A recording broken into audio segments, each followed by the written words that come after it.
Hey everyone, just got out of theater from seeing the brand new film Psycho Killer, written by Andrew Kevin Walker, which is plastered all over the advertising of this movie, and you could see why. It's the biggest name attached to this film, considering he wrote Seven, which I love. Seven, 8mm, Tim Burton's Sleepy Hollow, he had a hand in that, and now he's back with Psycho Killer. He didn't direct it though. It's a first-time director, and it was a fairly low budget. $10 million was shot up in Canada, and this movie sat in the shelf for 3 years, which, after seeing it, I can kind of see why, and we're going to get into it right now. I am going to spoil things, so if you don't want it spoiled for you, I would skip this until you actually see the film. But basically what we got here is we got a serial killer going across the Midwest, killing a bunch of people. He happens to get pulled over by this cop, state police officer. The state police officer's wife, who is also a state trooper, pulls over. She's there and witnesses her husband get gunned down by this killer. And from there forward, she's on a quest to find who this killer is and stop him before he kills more people. Now, under that premise, that sounds like a pretty good time. And I will say, sticking with some positives here, because I do have quite a few negatives. It's competently directed. It's a first-time director. There's some cool shots, and there's a couple scenes that are really cool. Other than that, unfortunately, the movie falls apart and just kind of ends up being a big nothing burger. And I'm going to explain. The killer himself is intimidating. He's a big dude. I like the mask he wears when he does his thing. Okay? And the movie gets bloody, although there is some CGI. Blood's better. It looks absolutely like dog shit, and that frustrates me to no end. Just use practical, people. Just use practical effects. It's not that hard. Anyway, so the killer's a positive. I like when he wears his mask. There's a couple cool scenes. There's a scene with this young couple that's changing a tire that he decides pulls off the side of the road, puts his mask on, decides he's going to kill these two. And then there's a scene in the hotel room against the main police officer that she's following him. They actually released that scene online earlier last week to promote the film. That's probably the most suspenseful scene in the whole film. And the young couple, I like the randomness of it. He just happens to see them. He pulls off to the side of the road and then gets out, puts his mask on, and goes up and kills them. Now, the problem with the young couple scene is, now this movie is a lower budgeted production. I read it was $10 million production.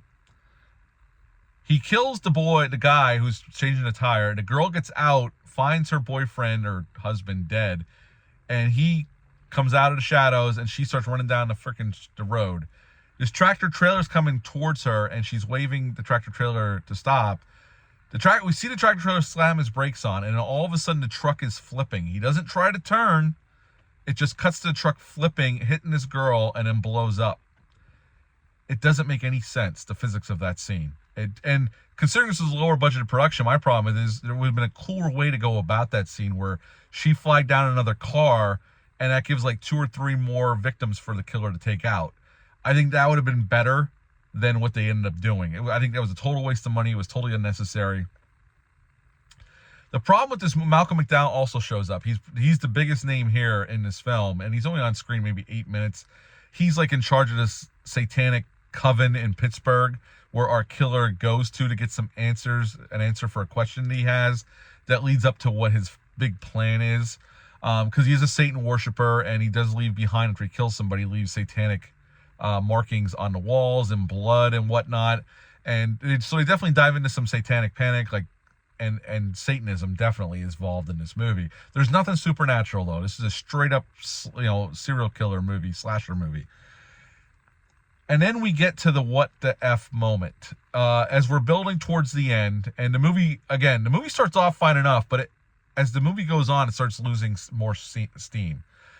And then I'm going to go back and talk about another scene that doesn't make a whole lot of sense, because the editing in this movie is not that great either. This is a big spoiler, because the movie takes a hard left turn in the last 15, 20 minutes of the movie. And the movie's only 92 minutes long, so it moves fairly quick. The serial killer's master plan is he's going to go to Harrisburg, Pennsylvania, and melt down 3 Mile Island to kill as many people as he can. That is his master plan.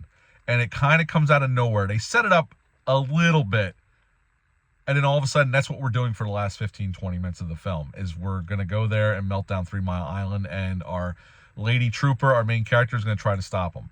And that's what happens. and it's not very well staged, and his methods of trying to detonate a bomb are kind of hokey and doesn't make a whole lot of sense why he would choose that way when there was definitely more sure methods than what he was planning. But she ends up shooting him, and they think he's dead, but at the end there's a stinger and he's very much alive, and he's getting taken to his prison in Death Valley, California. And that was the end of the movie. Now, like I said, this movie runs out of steam. It's very ho-hum. It's very, very middle-of-the-road movie. And I guess the most frustrating thing about it was there was so much potential here for a really cool satanic slasher movie. The potential was there. And I don't know if it was the directing. Like I said, the directing's competent enough, or the script needed another polish, but there was ways that this movie could have been really badass. And unfortunately, it comes across as just a middling streaming movie. Now, this movie sat in the shelf for 3 years, and 20th Century Films, which is Disney, released it. I don't know why they released this. This is definitely this has a streaming movie written all over it, but they released it to theaters. Now, I want to go back to when the officer has her encounter with the serial killer in the hotel room. She has the guy who's at the desk at the hotel. She has him call the cops because she realizes the serial killer is there. And out of the FBI and everybody else that's looking for this guy, she's the only one that can find him. Which I don't have a huge problem with that if they set it up better, but they don't.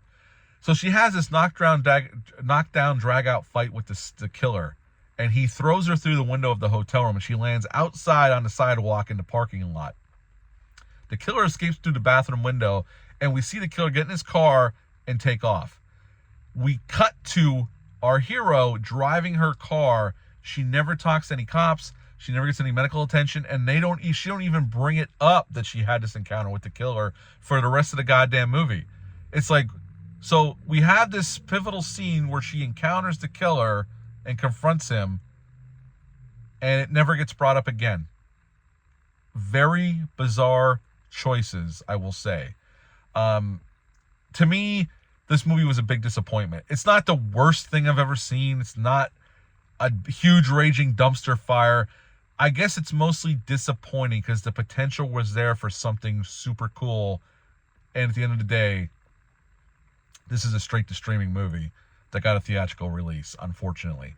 So at the end of the day, I'm going to give Psycho Killer a 5 out of 10. 5 out of 10 for Psycho Killer. If you've seen this one yet, leave a comment down below. Let me know. Hit the thumbs up and subscribe button. Share this video. I greatly would appreciate that. That's it for this one.